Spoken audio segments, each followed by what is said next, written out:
main statement is, for the following coastal waters from Cape Shorewater, Washington to Cascade Head, Oregon, out 10 nautical miles. The National Weather Service in Portland has issued a special marine warning for coastal waters from Cape Shorewater, Washington to Cascade Head, Oregon, out 10 nautical miles until 9 a.m.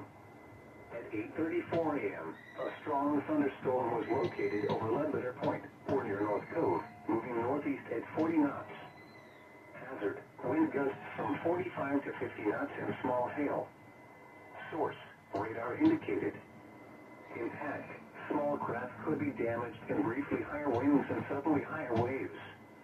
Locations impacted include Bay Center, Ledbetter Point, North Cove, Oysterville, Cape Shorewater, Joaquin, Ocean Park, and South End. Move to safe harbor immediately until hazardous weather passes.